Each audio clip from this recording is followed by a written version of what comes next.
Welcome to the latest edition of Pack Talking with our special guest, Colleen Steckloff. Aguilera?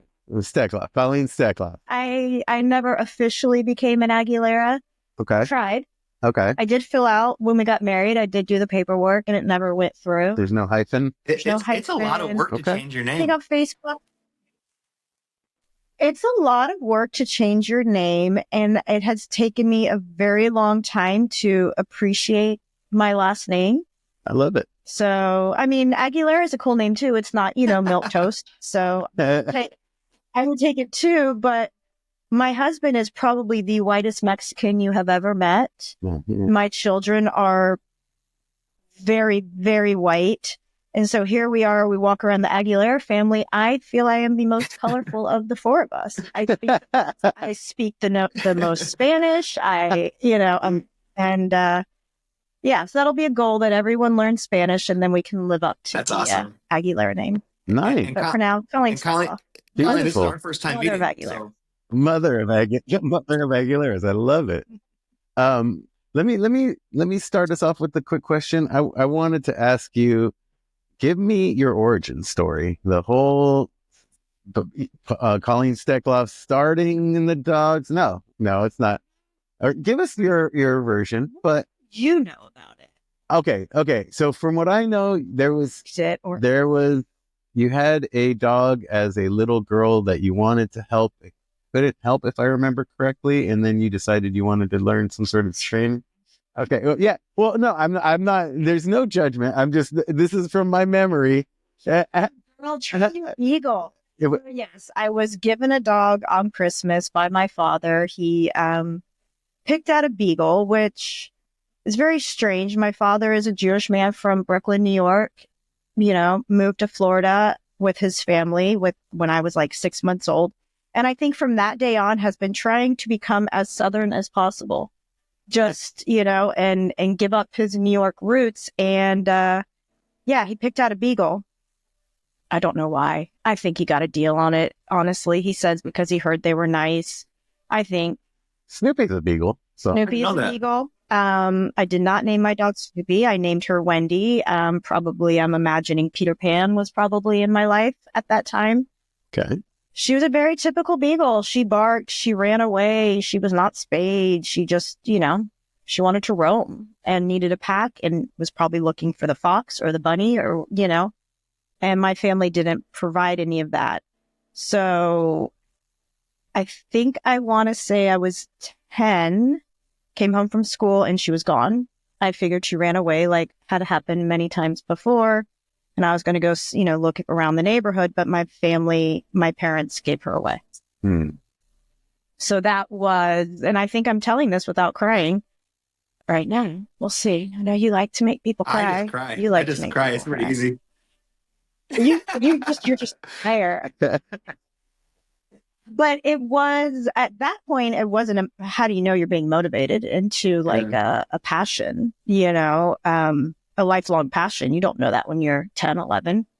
I was just pissed and upset. And that, anger can do a lot of things as a child. And for me, luckily, it lit a flame and a big flame to where I was like, never again, where a little girl come home and dog is gone for whatever reason. That was when I walk into a house or when I meet a client, whether there's a cute little girl that looks like 5-year-old me or not, that's the goal. Beautiful. Keep the dogs in their home. Yeah. And it's like a mission statement. That's my mission is, let's figure this make out. this work, people. Yeah. So I'm not trying to ask people to keep a tiger or a lion or a grizzly. It's your dog. Yeah. You can make that work. Yeah. Yeah. It's a little bit of commitment, a little bit of work. You know what I mean? It's not just something that you just add water to and that's it. You have to. Your dogs are. No. Are you kidding me? Yeah. Oh, no. The client dogs I have right now? Your personals. Oh, yeah. If I'm going for a personal dog, I'm going to go for the easiest dog. I don't want to have to. I'm sending I want Bobby the a German happy-go-lucky, chill. I always say I don't need to bring my work home with me. Yes. So when I pick out a personal dog, I am picking out probably some feral because I'm attracted to a feral dog for whatever reason. But then all my larger dogs started to pass away about 4 years ago. You know, your pack gets old, and I had built this amazing pack, and one by one, the big ones started to pass away. And I didn't get a dog for years. I mean, I got some dogs, but they might as well be cats or cushions on a couch. They were just so dogs. Yeah. whatever. Yeah. And then last summer, I foster a lot of dogs, like a lot of dogs. And Sherry Lucas from Central California, and she has a Second Chance at Love, and she's an amazing trainer. She's always sending me dogs as like, it's kind of like our little underground, like, The Underground Railroad of dogs. so the dogs come from the shelter. They stay and decompress with me for days or weeks, whatever it is, and then they make their way up to Sherry's place up north. And one dog came through. She called me on her birthday of all days. She's crying. You know, she's like, I would never do this to you. I hate to do this. I know you can't take a sick dog at your kennel, but you know, this dog is going to be euthanized tonight. And if we don't get him, and while she's talking to me, she texts me his damn photo. No, she knows. And I look and I was like, well, now I'm looking at his picture, Sherry. I was like, I'll just bring him home. I'll take all my dogs to the kennel. They love it there. It's a freaking magical, wonderful place. They love it. I'll send all my dogs to the kennel. This dog can come to my house because he had like pneumonia and who knows what else he has. I'll bring him home. He can just be isolated at my house, and then you can take him in a couple weeks or whatever. Well, How long has that been? Foster failure? So this was May, I want to say, was when I took him in, and he just really fit into the family, and he is huge. I haven't had a personal dog that was Like an Akita big mix or in something? quite some time. You know, I've small. Yeah. He looks like an Akita. After working with him, and I'm like, he's a freaking husky. She snuck a husky in. She loves her huskies. And yeah, so I think he's probably like a husky pitty. He jumped over a fence a couple weeks ago, and it was like caught on one of my cameras. It was like a low, like kid fence. And I was walking through like the upstairs of our facility, and there's like a little, like a baby gate. And the way he just like, wing, like a deer. And then I went back and watched the camera because I was like, well, because I wanted to see the style. I was like, he's a pit bull. Yeah, I was going to say. I could just tell with that, The way he leapt. that agility in his style. I was like, okay, there's the pity. That's why he looks Big like boxy Nikita, face. because he's got like, Yeah, the big old. you try to clean his ears out, the biggest baby in the world. I'm like, oh, he's a Sounds like it. husky. Start whining and Vocal? stuff. No, he's not. I always pick dogs that don't project all their typical traits. Like I always have a shepherd, and I don't like shepherds. I don't like hair. I don't like howling. I don't like whining. I don't like barking. I don't like drive for personal. Yeah. But I always have a shepherd. It's just the anomaly of that behavior. And so, yeah, no, luckily he's not whiny. My kids have been teaching him how to howl lately. That's been really fun. I think you post something about that, or no? I posted that howling because we just did that the other day, but I did post how, this brings me to your birthday present because we're part of the 77. We are 1177ers. We love it. Be something a little sexy. Oh, nice. One of my leashes. Nice. The one leash think that that rules is them it. all. Is that your catchphrase? You love your like, I do. and I was like, oh, this is like Yoda inspired color. Oh, it is. It is definitely. So this is the handle, right? Yes. And then you have the nose. figure 8 thing, right? Keep your slip lead from becoming too tight on a smaller dog. And the bigger dogs, Nice. they can handle it. The smaller dogs, they do need How long have you been inside doing stop. leashes? I know dogs thing you've been doing about like 20, 25 years, right? I always look at my shirt. I'm like, okay, I've been doing dogs since Coming 2001. up to 25. How long have you done leashes? That was leashes.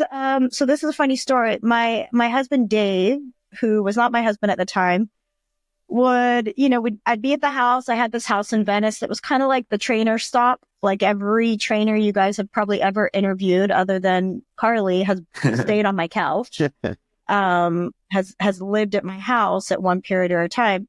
So, we'd all be at the house complaining about leashes. And my husband was just like, why don't you guys make a leash? All you do is complain. And we're like, get a bunch of trainers together. That's right. We complain. That's our thing. So he started asking me questions like, what do you want it to do? And I was like, well, it needs to do this and it needs to do that. And so he just started prototyping these leashes. Let's see, 2016, I think he made the first prototype. And I don't think I accepted any of them for a couple of years. Yeah, well, maybe 15, 16, he started to build them and it took a couple of years. Even to where last year I made my last final addition to the leash. What was the latest addition? So on the bead. I'll pull down, dude. This right there? Yeah. So the bead, he wanted me to stop making that bead, which I said, that's ridiculous. That's the leash. I like the bead. It's easy to move and it stays in place once you get it there. It's nice. And it does have like a Native American kind of feel to it. Is that a word? Can't we Indian? Native American? What do you say? It's Indian, I think. Oh, come on, Bobby. My bad. 2025. I said. Actually, I want to say. Oh, it does. It's all the old. Lena. Yes, Lena, get out of here. Surprise guest. But I love the bead. For me, it's like a kind of a bohemian thing. And he wanted me to figure out a different design because keep having rope that fits the bead when you're manufacturing lots and lots, of rope is impossible because if rope changes by a millimeter, but it no longer fits. And so then I decided, well, let's put the tassel on it. It's kind of like when you get married. Some of us have been married a few times. And you get a ring, it doesn't fit, and you put the rubber band behind it. You can just loosen that and tighten it up, basically, that little rope on there?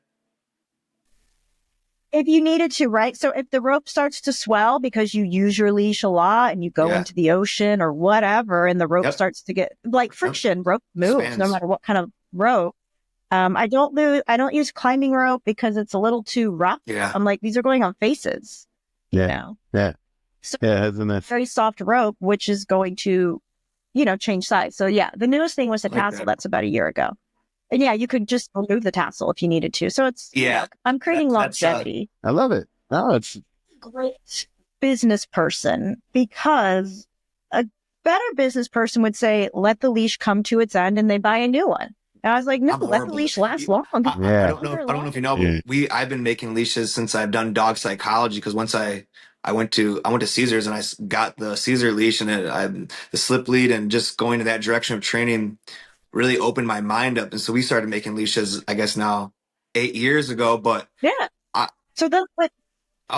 our leashes around. I love it. I have other trainers' leashes. But they have my leashes. It was that thing though where I saw something in front of me that wasn't made to a high lasting level, and so now when you brought up we don't want our leashes to break. It's like I'm like the worst at that, and even if the leash does break, or even I would say one caveat is if the dog chews it, I don't replace it. But any other thing that happens to the leash, any part on it will replace. But I don't ever want people to buy another leash necessarily, unless you need it for another dog, not because the leash just doesn't work anymore.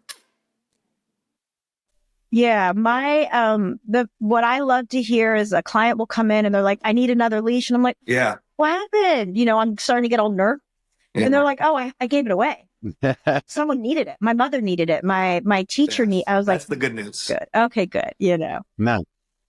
Yeah, even if our leashes, if your dog chews it and you want to walk it into our store or you want to ship it back to us, we'll replace it. I guess the only reason I didn't do that is because we have that day training program out here too, and there's certain clients that kind of need to get the consequence of, I can't keep replacing your leash. You just have to be more accountable when that leash is on the dog. It's usually like puppy things and the dog wants to just chew on the handle, this or that. And then you're going to show up and the dog's going to be in a crappy Amazon leash and you're going to be like, let me just give you a leash. Hard thing for me to fight.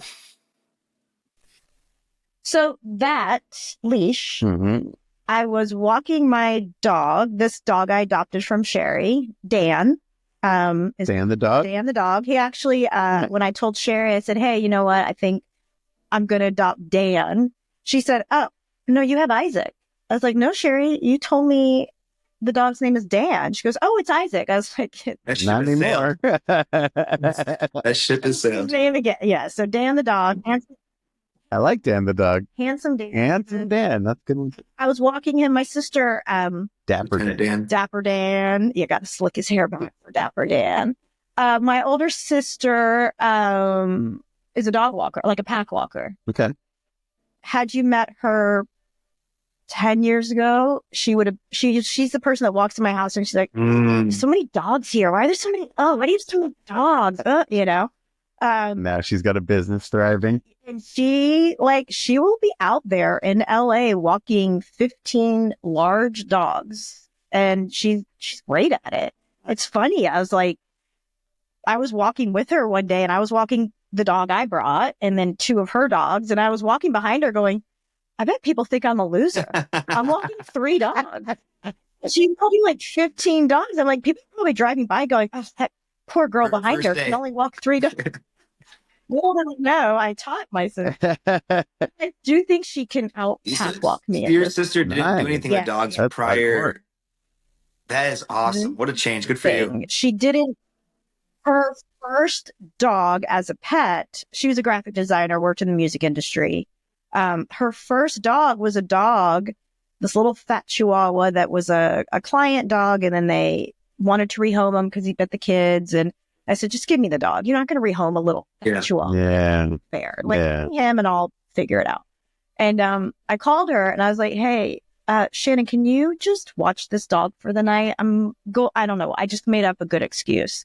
But I knew this was a perfect match. Nice. This was the dog for her. And she's like, yeah, I guess I'll watch the dog. And then the next day I told her well, the owners don't want him back. And, then I kind of laid it on it. She's like, well, he's mine. Nice. Point. Yeah, great manipulation. That's the highest thing I've heard about you is that you are amazing with people. That's like I don't know much about. I mean, I know a little bit about you. Nothing obviously personally other than today, but one thing I always do hear is how amazing you are with people. And I never. Well, it's great feedback. That's great. To the point where you help get your sister to drink the Kool-Aid of dog psychology. And I mean, I don't think everyone should have a dog. I think COVID proved that not everyone should have a dog, but a lot of people should have a dog. Yeah. And my dream is to put the right dog into the right hands, and I knew this was the right dog for her. Not the dogs I had, because the dogs I had, especially back then, were never dogs you get to pick out. They're dogs that people are just like, I don't know. Can't handle. Right. So your first group of dogs that you would get or own were like dogs that were relinquished or surrendered to you? One dog we found running down the street, just bolting down Montana Avenue in Santa Monica. And it's a big street. And he was a full-on bolt. He's like a pointer mix. Drivey dog. Oh, wow. Great for me in my 20s. Yeah. Today, I would take him again today because I tattooed his name. He's like my favorite dog ever. Nice. But if he came into my life 4 years ago, I probably would be like, nah. It's too much. Sorry, buddy. I don't with the kids take you to the beach every day. I'm changing diapers and building this ridiculous facility business and leash. But I think one of the gifts when you're in this business as long as you is being able to assess a dog in about 10 seconds. Mm-hmm. And knowing what its natural ability is and then what you can help create and nurture. You got to know the two. Yeah. Because what I can do with a dog and what somebody else can do. What someone else can do with a dog are two different things. Completely. Right. And I tell my clients all the time, you can give me your dog and I'll send you all these videos of them walking my children, to school and at a restaurant and sitting with the front door wide open. But if you cannot do those things, then it was pointless, and we got to come up with things that you can do. So I was walking with my sister to take it back. And, she said oh, do you ever put the figure 8 on Dan? And I was like, I don't even put a leash on Dan. But, we're walking in like a very busy area. So I clearly am going to leash him. And she's like, well, you should put the figure 8 on because you should take pictures and market your leash. I was like, oh yeah, he's a handsome dog. I put the figure 8 on him. He's a total jackass. I did see that post. You did post this. I did. Yeah. Trained my dog to wear my leash. So I was like, all right, let's spend a few minutes. Let's train Dan the dog to wear the leash. And he does. It took, takes what it takes. Yeah. But it was hilarious that I put this leash on and he was just like, yeah. And I was like, oh, right. We got to train our own dogs. Always. No. We're always training them regardless. You know what I mean? But for me, I pick them. Like I pick a dog that works, and then yes, I'll do some stuff on top of it. Yeah. But your baseline is already like really good. Baseline has changed since 2001. Right. It always does. It always does. My baseline is now one very predictable child, one very unpredictable child. My youngest is all over the place. The older one, I remember I was talking to Todd Langston from Florida a long time ago. And he has a daughter who's a teenager. His child is a teenager now. And I remember he was saying he felt a little bad that maybe he had like put too much emphasis on, dog safety and dog psychology and dog training onto his child, because his child was just kind of like, one day he said that, his kid walks in the room and there's this cute dog and the kid goes, shh, and walk away. And he's like, I kind of stole a little bit of the dog. Yeah, the dog love. I think he figured out, no, you didn't steal innocence. Yeah. You kept your child safe. Right. And my older one, I sometimes wondered if I stole the innocence.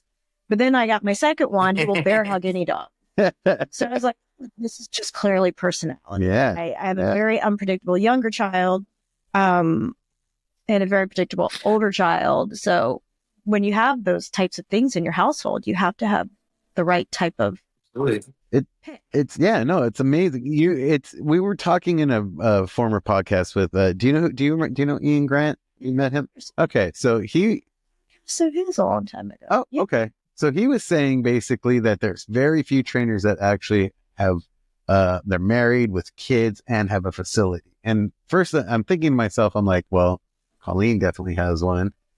Steve Del Savio has one. I know Art works out of his house. I don't know if it's like a facility. I haven't been to Art's, so I can't speak on Art's, but I was like, I could think of a couple, like when you're really good, you can do it. And I feel like don't forget about me, Steve, brother. Art. Yeah. Well, I was thinking more like a facility, like, well, you definitely have a facility, but I'm saying like kind of yours is out of the house, right? You have like a building. Oh, Out. Right. Out of my house. It's away. Right. Yeah. You have a building and then you go home to your house. Yeah. See, I'm doing it from my house. You're doing it from your house. Steve technically is doing it from his house, but he has like 13 acres. You have a building. You do that. It is separated. You're right. But it's on property. So, and I think about what Ian Grant said all the kid now. So I think about Ian Grant said all the time, and that's why I'm putting pressure on it right now. I'm like, hey man, I can do it too. Yeah, I know. I was thinking, I know if like there's some really amazing trainers out there that do that, and you came to my mind when he said there's some team trainers where they're like a partnership. My husband and I work together. We're a little bit different. The trainers you mentioned, it's the husband that's the trainer, and then their partners are kind of helping with the admin and things like that. Ours is completely reversed, where you're doing all the time. Be like, okay, you're the lead singer, you're the rock star, and I'm just here to be backup vocals. He's worse. Not worse, but he's the manager. He deal with all. That's awesome. The singers. Yeah. But it's perfect because when I met Dave, he was the manager of bands that were female fronted heavy metal bands. Yeah. That's where his music career had taken him from, the cute guitar player when I had met him way back when. So I was like, well, if you can do that, you can do that. If you can manage that chaos, like I like that you said you can manage manage this. Yeah. And so that Yeah. Yeah, I agree. Yeah. Of like heavy metal as well. So that's I love that. and I said, because I remember he was in our house. He was in my house in Venice, and we were dating, and there was like a crumpled up check like sitting by the front door, and he's like, "Hey, is this yours?" And he like flattened it out to hand to me, and he's like, "Oh my God." And it was this huge amount, just crumpled up, I was like, God, that sounds like me. "I should have." God, that sounds like me. That is Ben right there. Oh, God. That is so Ben right there. It's just like, why are you training dogs out of your house? At some point, now I'm almost like, oh, that was fun. I want to go back to those days. And I have I've been bringing puppies home. I've been bringing dogs that I want to kind of in-home train again. It's kind of fun. That, you can choose though. That's great. You have that ability. But yeah, so, we just bought a very expensive teardown in Venice Beach. We spent all of our money on a pile of dirt. It's all about location. So, LA real estate at its best. But, now we have this house that we purchased, and I was like, ooh, I'm going to potential. The potential of setting it up this way. I want to kind of go back to a little bit of in-home training. So origin, if we have to go back to that. Yes. I went to college right down the street from here. Where? Saddleback. No, you didn't. Saddleback right here? Oh my gosh, you're right here. The exit. I was like, this is the first place when I moved at a very young age of 18, like 18 and 2 days old. I got on the 10 freeway in Jacksonville, Florida, and drove all the way across. You're from Florida originally. Oh, did not know that. Okay. It's very still trying to come. Florida girl. Okay. It's like, listen, Florida is a lovely state, and it is full of lovely people. And there's some crazy people there, and there's some crazy people in every state. There's some crazy people in every state, though. Everywhere, but Florida is a really lovely place. I think I just needed to break away and get into my own. And I'm diehard Dodgers fan, and every TV show I ever watched is based in LA as a child. I was like, I am going to LA. Well, I mean, I hit south a little bit, moved to Orange County. But yeah, went to Saddleback. Didn't know that. That's awesome. Up to LA. Okay. And actually skipped over LA, moved to Santa Clarita, Overshot. Oh, okay. And then. So you were close to the DPC before you even met Caesar. There was no DPC. That was a straight country. Right. Okay. He was in LA still. I don't even know if he was downtown yet. I mean, this is okay. We are 30 years ago, I'm sure that looked a lot different. Hey, I am blessed to be as old as I am. That's the way I look at it. Blessed to be this age, just had a birthday. But when I go back and have to do these things, I'm just like, oh my gosh. It seems like lifetimes ago. But when you're young, the things that you will do in a year. Yeah. Now it's just like. The years fly by like that. Not only do the years fly by, but I'm like, I might Peloton this year. Oh, yeah. Your goals definitely get realigned as you age. As far as it goes, as far as how many things. Well, just think about how much you used to go out when you were younger to what you go out to now. Like, I do not go out practically at all anymore, When I left the house this morning, my husband is like, oh, you look so pretty. And I was like, I have not worn this much makeup in the morning since I woke up like hungover in my clothes from the night before. Well, I'm like, putting on, but going out. Yeah. It's not a thing, Right. And you got a babysitter. And yeah. It's just, adulting sucks. Adulting, it doesn't. No, well, that too. I appreciate that as well. Trust me. I love sleeping. I love waking up. I don't love waking up early, but I have trained myself. Like, this is the time I need to wake up to make. What time do you wake up? I wake up at 5. Okay. I'm about 5:30. I wouldn't choose 5. My husband wakes up at 5, which is just like, okay. And he sets Alexa in the kitchen to go. We're waking up at 5. It's like, can't you just have your own? No, I'm saying You in wake your up at house, 5? you're waking up at No, 5. no, no. Like. He said we're waking up at 12 in your house. Yeah. Yeah. So he gets up. I'm away. And then I decide what I'm going to do with, am I going to try to go back to sleep? Am I going to take a dog out? That maybe is what I'm training. Am I going to sit on my phone and get back to people, which now takes glasses. I never used to put glasses on in the morning. I remember when that day happened. Yeah. Sweet. You're younger than us, aren't you? Yeah, he's a little young. Oh my God. Yep, 34. He's the same age as Carly. So I have to thank you because when you texted me to come on, I didn't even know you had a podcast. And that's not to say anything negative. I listen to podcasts all the time, but I don't listen to dog training podcasts ever. Yeah. I did a long time ago. I listened to Liz Foley I love her podcast with her husband. And then all of a sudden it was like there are a million podcasts out for dog trainers. And I never listened because it's like what do they say? It's like the bus driver's holiday. It's like, why am I going to listen to people talk about dogs? I listen to podcasts all the time. I listen to anything else but dogs. And then, so when you asked me, I was like, oh, okay, yeah, let me listen, and then there's a lot of our friends on your podcast. So I get to listen to some friends of ours. And then people have been trying to get me to listen to this one podcast for a while. I was like, oh, I don't think I can. And then when they kind of reconfigured their hosts, that I listened, and then it was 3 men talking about how the proper way to feed a child, they're comparing it to dog training. And I was like, this is why I don't listen to dog training podcasts. I was like, turn it off. I was like, what are you guys talking about?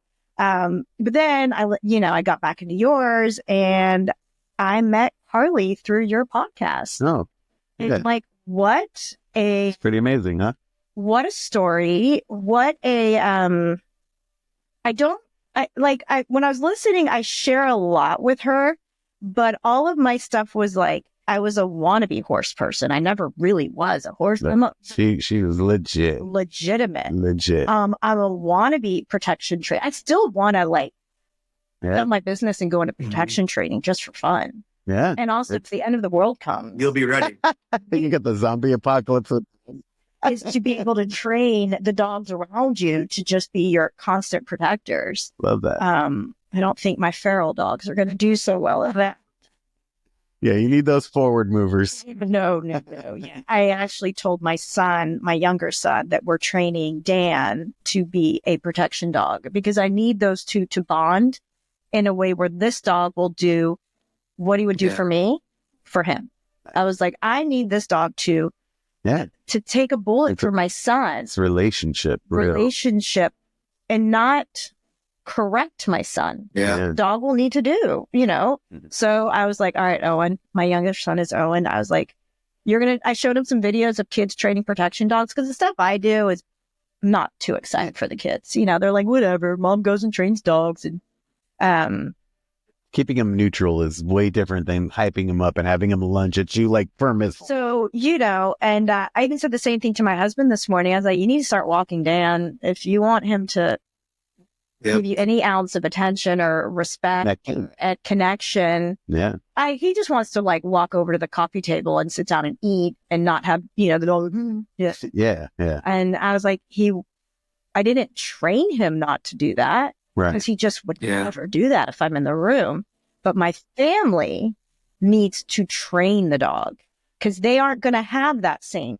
They don't have the same energy you have. They don't have the same relationship. They don't have the same experiences. They don't have the knowledge. So Owen getting has the family in agreement. Getting everybody in agreement with what to do with Dan.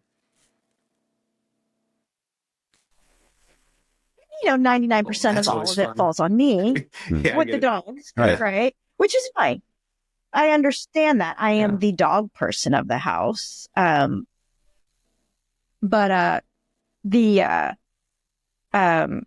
remind my husband from time to time. He's like, oh, there's a lot of dogs here. I was like, we're in the dog. Can't back away now. We're in the dog. Yeah. Into my house in Venice Beach. Hound. Yeah. You thought the number was going to change. Right. Yeah. So yeah, my younger son is like, he taught the dog. He's teaching him basically obedience at this point, because sometimes you need a trick language to create a relationship. Any obedience is. You can use any form when you're using dog psychology. It doesn't limit you to anything. Whereas if you're only a positive trainer, you're limited because you only have one tool in your bag. Yeah. Whereas we're using any method that works basically to get the dog to do what we want. And so it's I don't know, it's just way more open. You have way more possibilities there. I'm getting Stevie Wonder vibes. Right? I'm sorry. When you're like, he's, sorry, I'm playing the keyboard over here. He's like doing this keyboarding without. Well, it's so that I can change the camera. And let me just real quick say hi to Coco here. She's sleeping. This is Coco. She's a fine dog. She's amazing. She just. He let me pick. He let me choose what he's like. We always have a dog, and you choose the dog, and he said Coco. I was like, that's your dog. We share a name. Yeah.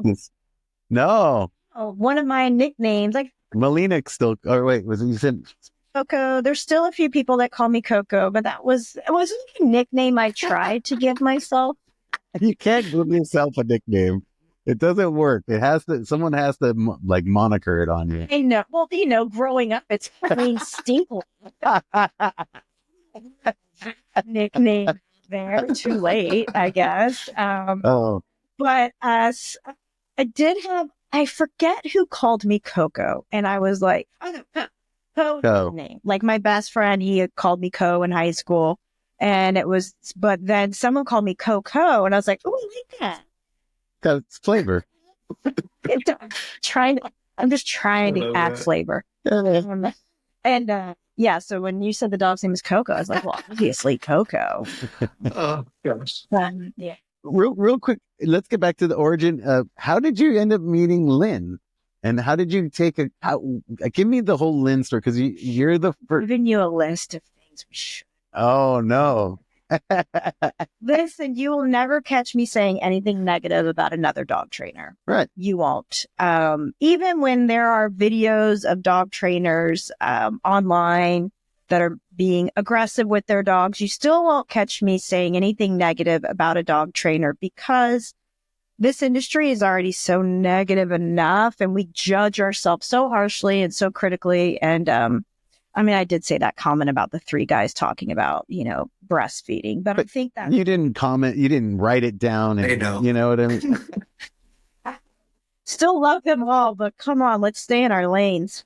Yeah, so Lynn, I met. Oh, you met Caesar first. Oh, okay. Yes. The first time you met Caesar was on the episode? No. So you met him. Oh, he okay, yeah. Very good. I do remember. Jada Pinkett Smith. Okay. Jada Pinkett, back a long time ago, started a heavy metal band. Did not know that. Yeah. Okay. And if you haven't picked it up by now, I have a thing for men in bands. So my ex-husband was in a heavy metal band and toured with Jada.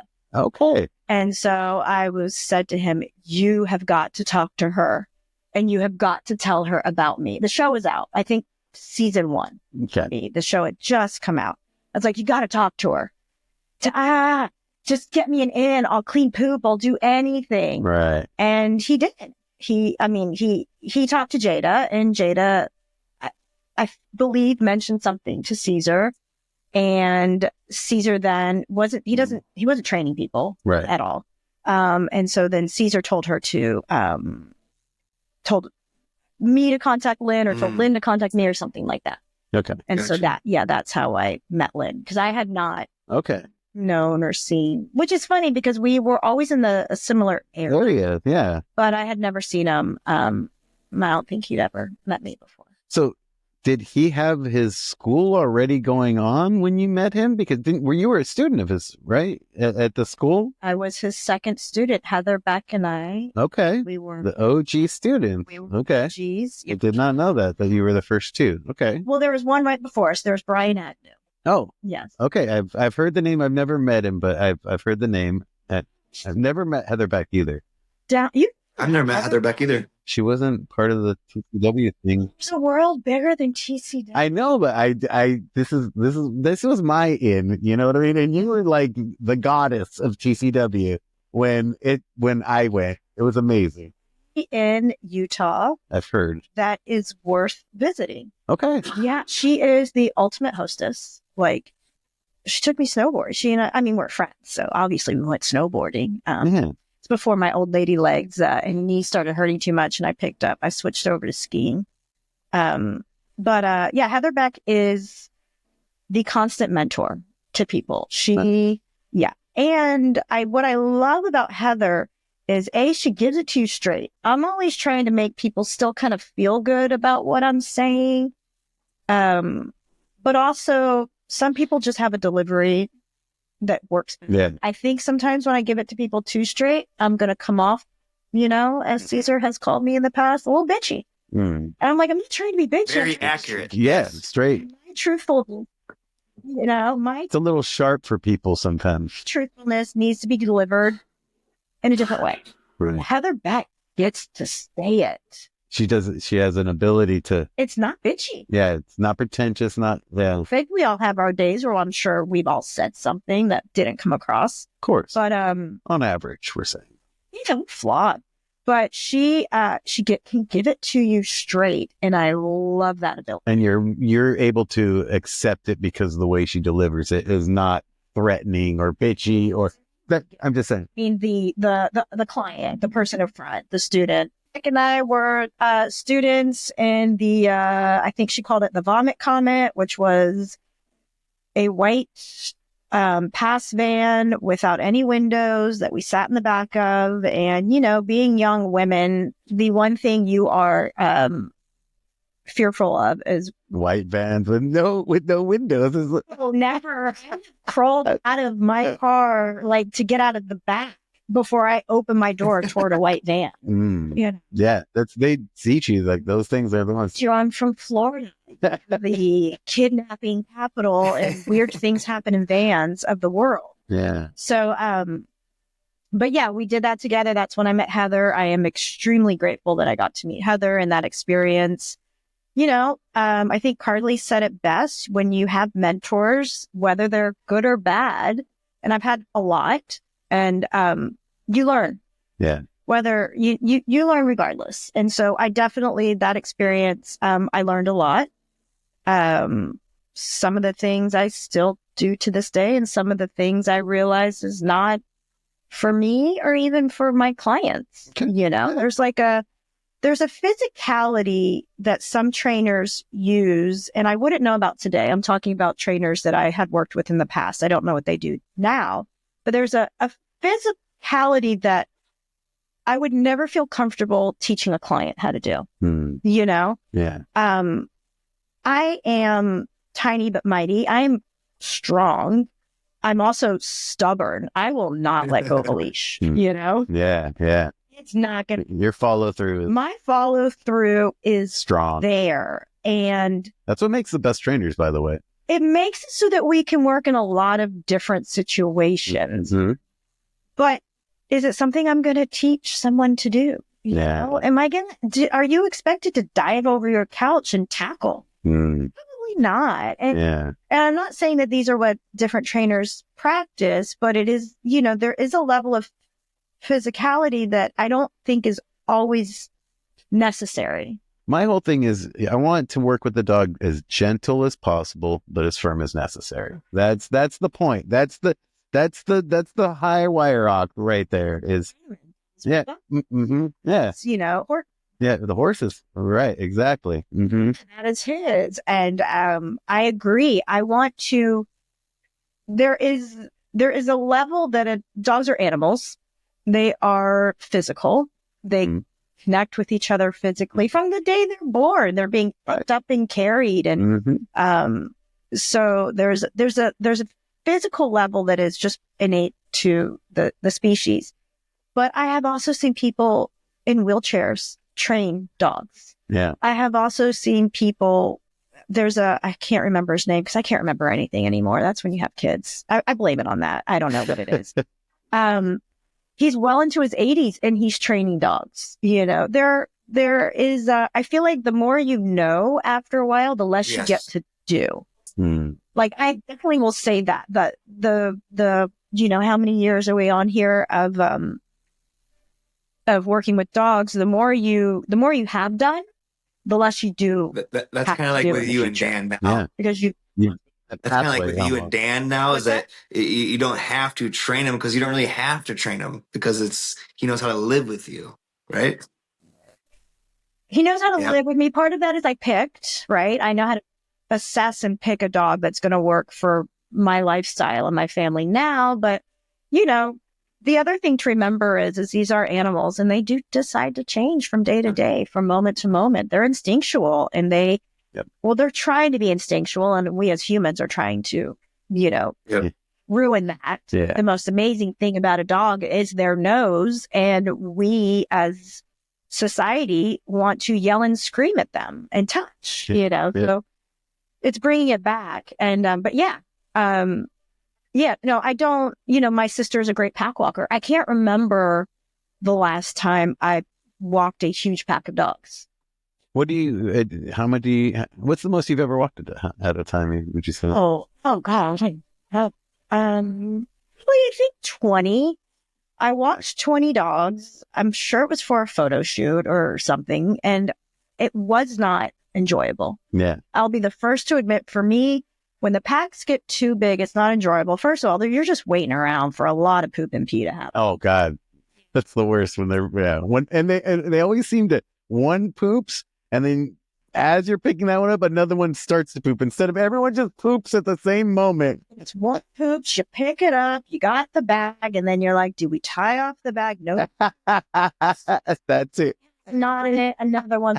I make my nuts small and not super tight so that I can undo it if I really need to. From Long Beach, who was on your show, JoJo actually made a video about how to reuse a poop bag. I remember that. I've not seen that. And I loved it. Oh, it's hilarious. But, you know, I didn't find walking that many dogs enjoyable. What's your sweet spot then, would you say? If you have to do a pack? Oh, well, you know, over Christmas, we were boarding a lot of dogs at LA Canines because of this mysterious dog virus that plagued us last year. Oh, yeah. Yeah. Yeah. It didn't happen. Yeah. The virus that never happened. Yeah. It never. Yeah. So last Christmas was not great. This Christmas was wonderful for boarding. Yeah. And one of the services we offer at my facility is a structured walk or a pack walk, in addition to, you know, the structured daycare and boarding that we do. And when my staff does it, they walk one or two dogs, which is all I'm good with that. They're good with that. But, you know, Your experience. Yeah. hurry. I'm always in a hurry. So I was like, oh, how many walks you guys have today? And they're like, I'm like, well, I'll just do them. You know, and it's also fun. So I think for fun, five is good. Yeah. You know, I have 3 personal dogs. For me, it's just new dogs. How many new dogs am I pack walking? Yeah. It doesn't matter. It doesn't matter if I've walked them once or never. Well, sometimes, because if you have like the flow and then this one is being all rascally, that's kind of a pain in the ass, I think. I guess I don't get. I was walking a couple of weeks ago. I was walking this kind of Corso that comes to our facility, and I was walking handsome Dan, and I was walking another large dog, and none of these dogs had ever met each other. One of them is completely intact and dog aggressive. One of them's my dog, and the other one knew me. The Cane Corso I had trained as a puppy. But none of the dogs had ever really been around each other, and I just grabbed all 3 and I started walking. Yeah. And as I was leaving, I remember one of my employees saying, like, you're going to walk all 3 dogs? And I was like... Do you know me? Yeah. But I also said, and I don't think anybody else should. Right. Because, and when I was walking, because you have time to think when you're walking, sometimes I'm listening to podcasts or books or something like that. But a lot of times I'm just enjoying the moment. Present. And it's the present of presence. And I remember thinking at this moment with these 3 giant dogs, no one's going to mess with me. It was pretty late and dark. And, when you have a kennel in LA, it's got to be kind of zoned in an industrial area, which is kind of a neighborhood Los Angeles has forgotten about ever since COVID. They don't really take care of some of their neighborhoods like they once did. Maybe they will again, but it gets pretty rough in some of those areas. And I'm just like, first of all, no one's going to mess with me. Yeah. So that was a nice feeling, but typically no one messes with me anyway, because I think I walk around with a fake leave me alone. And then the other thing I thought about is I was like, oh wow, these dogs don't know each other, and then we're just walking. Right. And I was like, of course I can do this. I've been doing this for so long. There are so many micro moments, adjustments, whatever you want to call it, that I am doing so on the fly, without thinking anymore. It's like breathing. It's motor movements that you see an ear pop up or an eye look this way, and you're like, oh, little twitch of the leash right there, bing, boop, boop. It's like, people are like, oh, you're a dog behaviorist, you're a dog trainer. I'm like, yeah, I'm kind of a dog handler. Yeah, my handling is amazing. Is what is my strong suit. My strongest thing. That and I think it's important to be able to explain to a human what you're doing. If you're only good with dogs, it's worthless though. Right. Work from rescue. Do that type of thing. But if you can't disseminate the information, human, then you come to us. Yes. Yeah. You're now hoarding. So that was like that thought process where I was like, well, no, of course I wouldn't want any of my staff members to be walking these 3 dogs without any this or because they have not been doing this since the early 2000s. Some of my staff, like when we celebrate their birthday, I'm like, oh, how old are you? They're like, I'm younger than your t-shirt.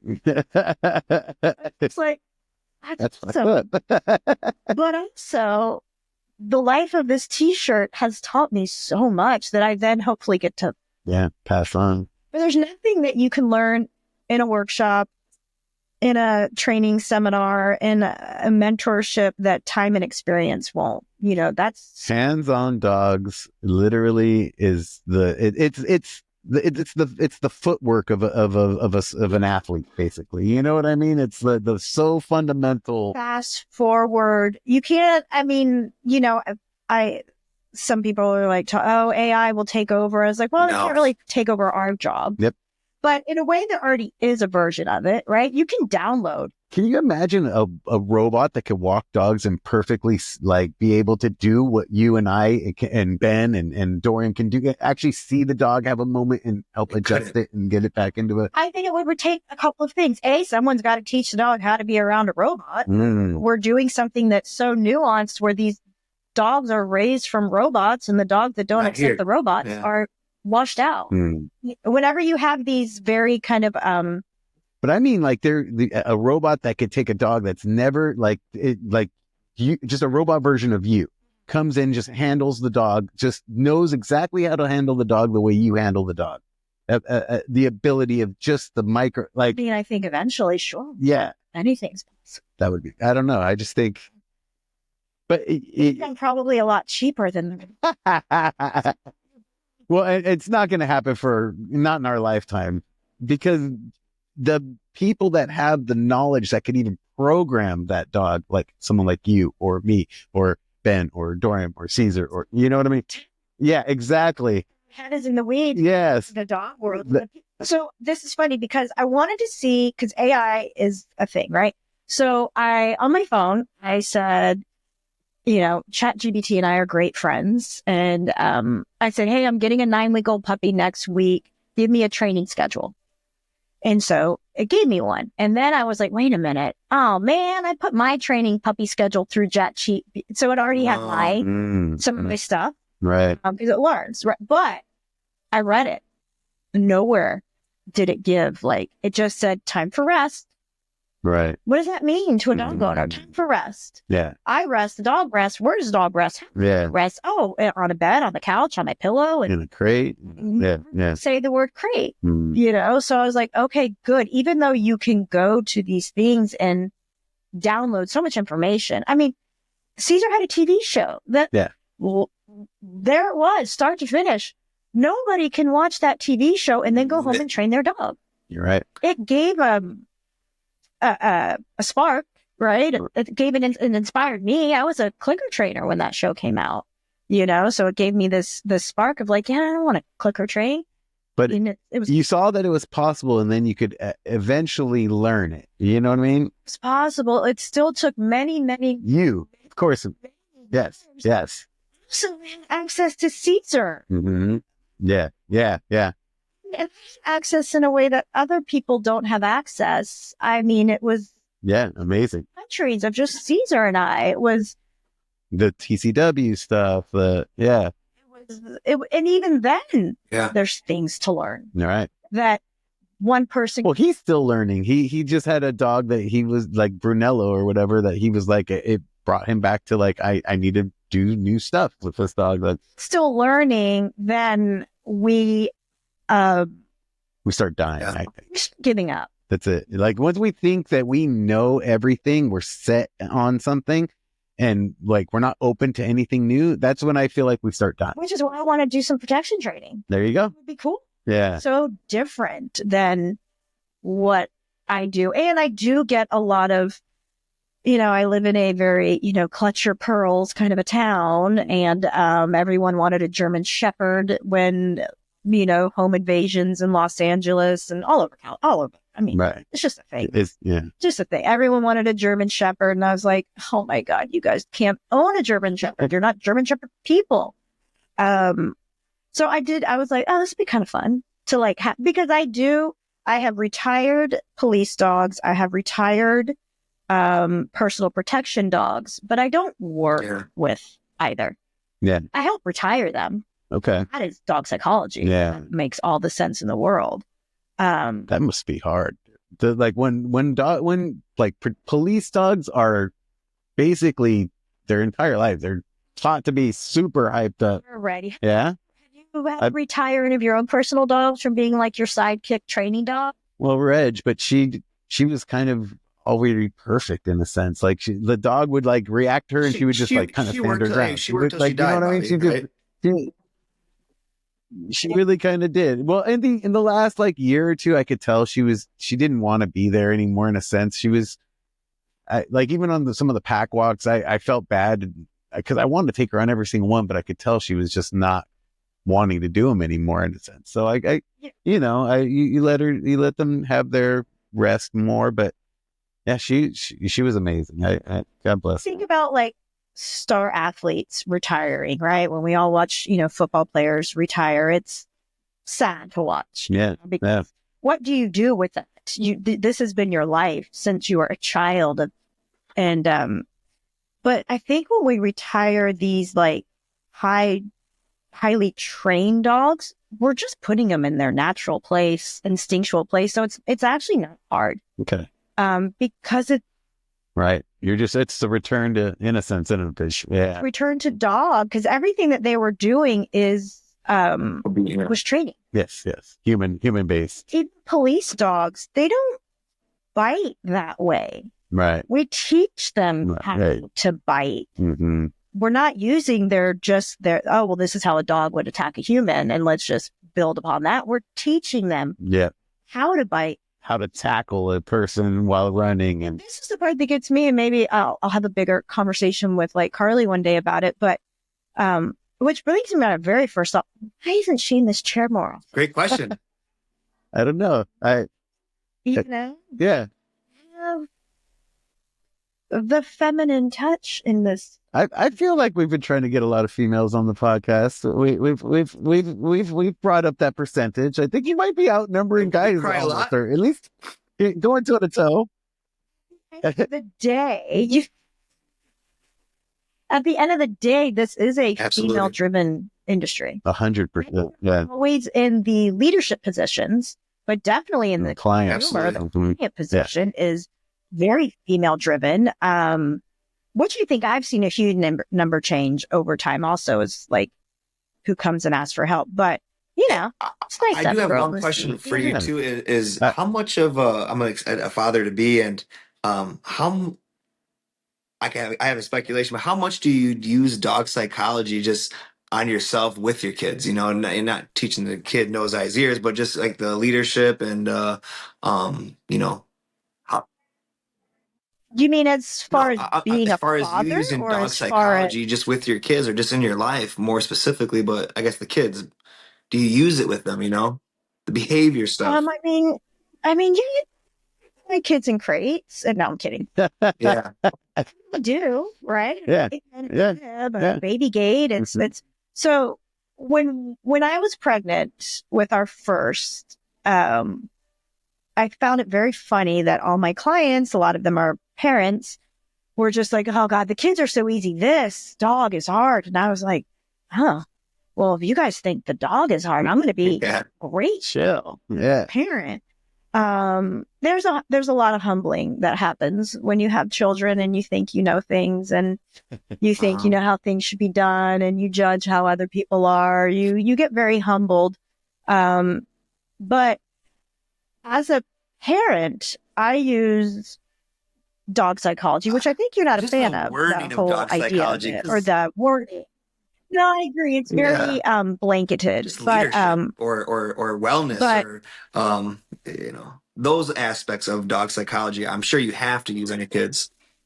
Well, I think the importance of dog psychology is to remember this is the relationship with an actual dog, which makes it different from child psychology or human psychology or male or female psychology. It's just indicating what we're actually talking about is the canine versus my cat Henry. I don't apply dog psychology to Henry. I like the way you explained that. I think the big thing about dog psychology more is it's about living in the moment. It's about like seeing every second of your dog in its moment by moment, like, because it could change. Something can be added into the mix and it completely changes. So you have to be completely present.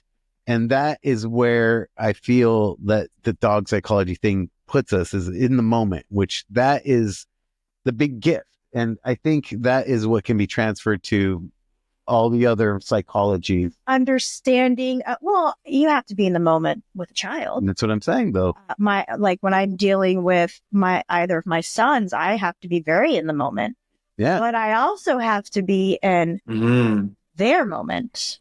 I'm in Owen's moment, my 5-year-old, and his tantrum. I'm not in August, who's in the other room drawing a picture of Venom, or what else does my son love to draw pictures of? Oh, It. He was drawing pictures of Penny. Oh, it's nice. I've never seen the movie. Oh, really?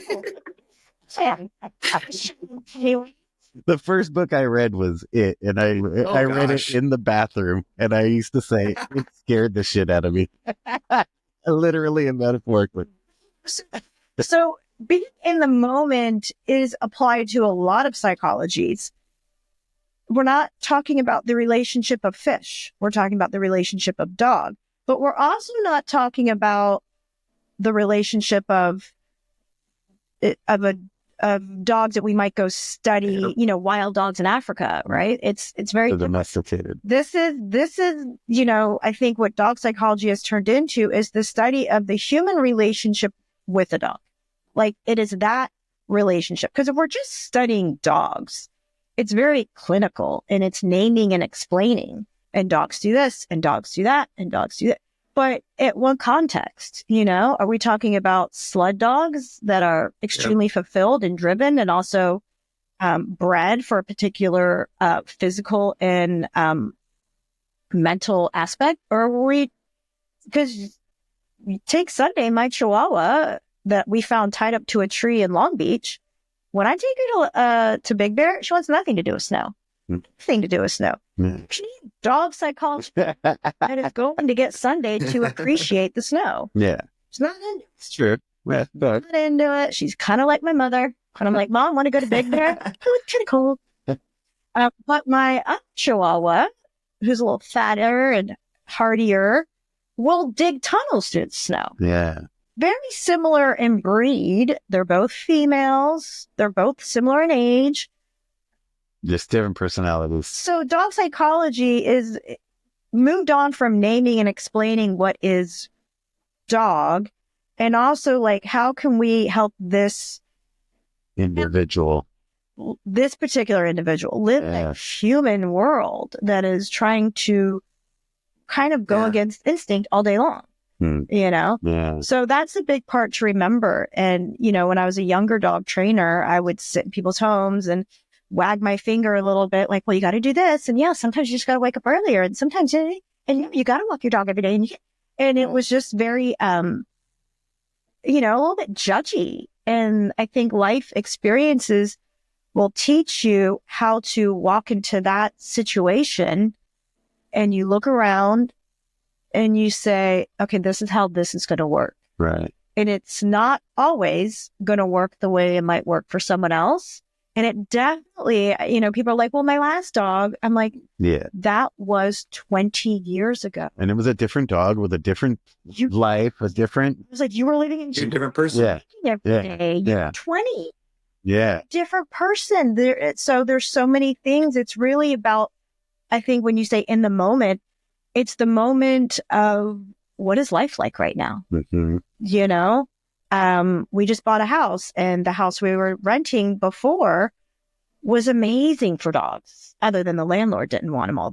Right. The house itself, it was amazing for dogs. The backyard for a Los Angeles home, the backyard was awesome. And it was right next to this park where, you know, I would just walk out my front door and we just head right over to this park, and it was really cool. And then we moved, and I really do like this house. But it's different, you know, and the dogs are adjusting to dog psychology in this home. Yeah. And I remember, the Chihuahua, Little Miss Sunday, we found her on a Sunday. I was wondering because he said, I didn't know if her name was Sunday, but yeah, that's hilarious. Assistant trainers, hooked me up, and he's like, Colleen, I can't leave this dog here. He was hiking. He was training one of our dogs. And he's like, I can't leave this dog here. I was like, what are you talking about? He's like, I found a dog tied up. And of course, he sends me a photo. I'm like, I'm going to say no. Yeah. He's like, she was tied up to a tree. And I'm like, well, maybe the leash just got wrapped around a tree, running loose, and there's someone running looking for her. And then he sent me the photo, and it was like a very thick horse type of a livestock leash that was tied very high in a tree. And they had actually tied her to a tree waiting for whatever. Humans are not always nice people. But so he brought the dog back to the facility, and my younger son was there helping me out that day. And so we gave her a bath, and we're talking about her, and he kept saying, you know, Sunday, because it was Sunday. And I was like, do you want to name her Sunday? And he's like, yeah. I love that. Little dog. Bye. So the Sunday little dog. But Sunday, who we've had, I want to say 2 years, maybe. And she, you can leave the door open and she doesn't go anywhere. Yeah. She doesn't go anywhere, you know, which wants to be with the pet. Because I live in a house of boys and men that don't shut doors. I can have a million gates. Yes. Yeah. Don't get, you know, so I think of what my dogs need. I need dogs. I can't have a Buckley, you know, I could have Buckley after I worked with them, but not a starter that way. So she doesn't leave. Right. The gates are of our last house there, you know, the wrought iron is like this. She would just stand on the other side of the gate. We moved to this new house, and she's gotten out twice. Oh, wow. Where it's just like, what are you doing? Yeah. Both times I haven't been home. So, you know, the dog psychology, I can go into it with my husband, because he's like, God, why is she getting out? I was like, I'm not home. Yeah. Maybe she's looking for me. Maybe I took her to work with me more. So you can get into it. And then I was like, we can go over the dog psychology, or we can just fill in the gap in the gate. That too. Yeah. So there's a system, I guess, or my philosophy of dog training. I had to come up with something that I could hand to somebody and say, this is what I want you to study, you know? Yeah. And so I did come up with this 3-part, 3-tier, 3-level, call it whatever you want, where it's just basically a triangle I turned upside down and I put my 3 things that you need to accomplish every day. Management, active training, passive training. Everyone is doing that at some point. Right. Whether you know it or not. What is Dan doing right now? He's in management, right? You know, so if I'm not like, what are your dogs what is she doing right now? This is passive. Yeah. We're not actively training her. You right. did active training work. You taught her how to sit in a bed, or maybe she just does it naturally because she's cool with the name Coco. But look at Coco. Coco's in a passive state. It's definitely passive. She's the best. So you're not adjusting her every 2 minutes. You're not telling her what to do. The dogs downstairs in their crates are in a managed state. Yeah. And Carly with that puppy was in a very active training state. Yeah, that puppy is insane. In the long line, you know. So the one thing that I did decide that I had to get across as like, okay, this is the Colleen way or whatever, is don't forget management. Every dog needs to be managed at some point. Whether or not you're using a crate, I mean, do you close your front door? Yeah. Yeah. Manage. The house is a crate. Yeah. The car, when you go to Starbucks, do you leave the door open? Yeah, or do you close it? Right. Dan, I walk him off leash very often, but if I'm walking down Venice Boulevard, he's on a leash. I'm not dumb. Right. It's just there's too much. Too much.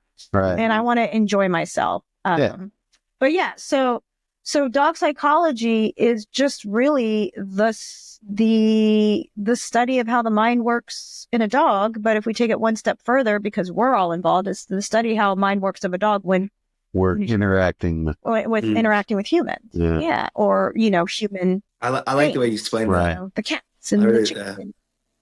Yeah.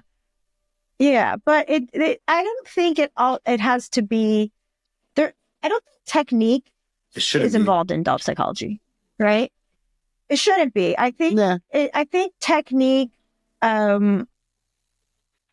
I think a little bit, like if you have a shutdown dog, you have to give a little bit of pressure. There's a technique in that helping it move out, or if a dog's moving too forward. Psychology or understanding, handling, right? Because I've seen people with a shutdown dog make a lot of noise, and the dog will get up and follow them. Right, but it's not the relationship. Okay. Right? Yeah. I have seen people yank on a dog, and the dog gets up and follows them because of is it a back, middle, or forward dog, right? If it's a middle dog and you yank on them, they're like, okay, let's go. Yeah. You know, if it's a back of the pack dog, they're like, shut down. When it's the pack dog, better get out of the way. Yep. So technique is very flawed if there's a lot of nuance in each technique too, you know? And I think the basis of my technique is really going to be similar. It's just maybe the intensity changes depending on content and the dog. Like Mango is my feral dog. She looks like a coyote. And when we were in Big Bear last year, we're in my backyard is the forest. And she's very small. She's like 20 pounds. I turn around and there's a coyote sitting with Mango. Jeez, like 2 friends. That's crazy. Having a coffee. And I have to tell you, and my little tiny chihuahua was there. So I turn around and it was the weirdest moment because the dog behaviorist, the naturist in me wanted to go. It's just, here we are in a nature video. Yeah. But then the pack leader is like, yeah, exactly. Yeah. It was to me, it felt like it took forever for me to send the coyote away. Okay. I don't know how long it took in real life. Yeah. Obviously, she never snatched the chihuahua, but they were shoulder to shoulder sitting there. At first, I was like, oh, whose dog? That's crazy. Whose dog? Because there's, people. Yeah. You're like, holy shit, that's not a dog. Human. And then I'm like, oh my God. And then I'm like, yeah. But it took me longer, I think it took me longer because I went into. Do you think you're not panicking kept the coyote from getting more excited and maybe going after? Or do you think it was just it was just in the moment, the way the coyote interacted? I think the fact that Sunday might have been wearing a puffer jacket that smelled funny or looked funny might have been helpful.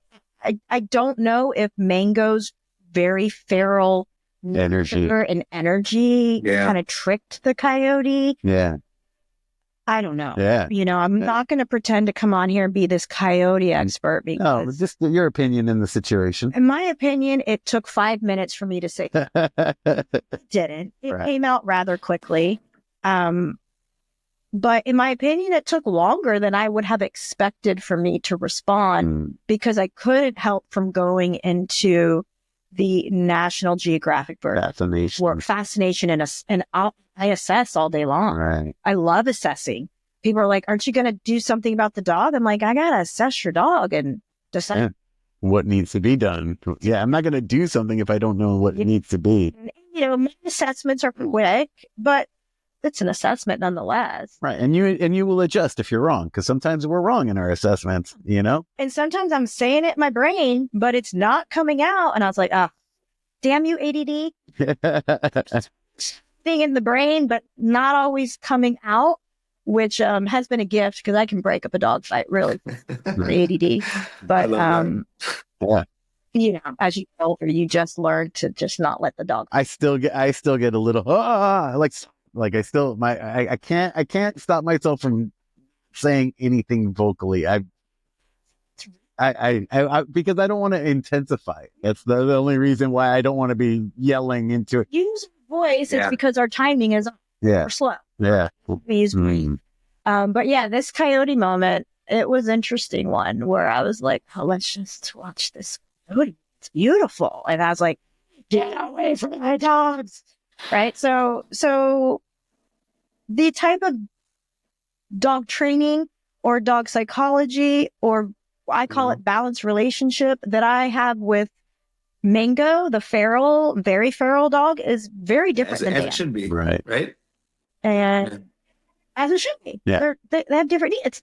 The way I approach Owen, my 5-year-old son, is different than the way I approach August, my 7-year-old son. I still have follow through. Right. I still have repetition. Mm-hmm. I still have teachable moments. I still take the time on my good days, right, to work with them, but based on what they have. Right. The younger son is like a little Chris Farley. It's hilarious. And now a little bit Ace Ventura with the animals, because he's really interested in the animals too. And I don't want to discourage it. Right. I was like, I want to lean into this. He likes to make people laugh. It's beautiful. It's a beautiful thing. It can also be a very difficult lifestyle if that's your only motivation or goal. But, you got to lean into it. My other son wants to draw scary things. Like, he's just an artist. He's just absolutely, yeah. You can't draw that. Yeah. I was like, oh, cool. Yeah, nice. Did you learn about Pennywise? But again, so yeah, you lean into certain things that you want to nurture and watch it grow, and you pull back on things that are things you don't want to continue, like kicking me in the shin. Let's go to jujitsu and not kick mom in the shins, Yeah. On that note, I think we're going to end up closing out the podcast because we're a little bit over, but thank you. Colleen, we're not editing anything. We're going to edit that one part where I said we're going to edit it. I don't like to have favorites, but I love. Hey, but this podcast went by super smooth, and I'm really grateful to meet you. I do want to say one thing, and Please. Hopefully you don't edit this out. Only because I haven't done this in a long time. Because sorry, I get talking about kids, but I am teaching my very first workshop in 5 years. March 1st and 2nd. March 1st and 2nd. Okay, cool. It's called Couples Retreat. Oh. Guess who the couple is? You and your dog? And your dog. Beautiful. So my very first workshop. Where is it at? At LA Canines. Okay. Los Angeles. We'll put up your address and we'll put up some info for you. And we'll, Just excited about it because I haven't done it in so long, and it's kind of how I... I will say this. If there is a seminar you want to go to, a training thing, this woman right here is one to lead it and to definitely. I'm trying to figure out my schedule. knowing everything I know, I definitely want to. I definitely want to for sure. Yeah. And we appreciate you. Thank you for your time. We Thank you just for did a coming part two. down here. I'm very happy to talk to you today, but I didn't get the full I scratch. hope we will return. No, me, I could talk for days. We love it. We love it. So thank you. Sure. We will. Only our favorites. Yeah. Yes. Of course. Yes. So thank you for watching. We appreciate you, and we'll see you next time. Thanks, guys.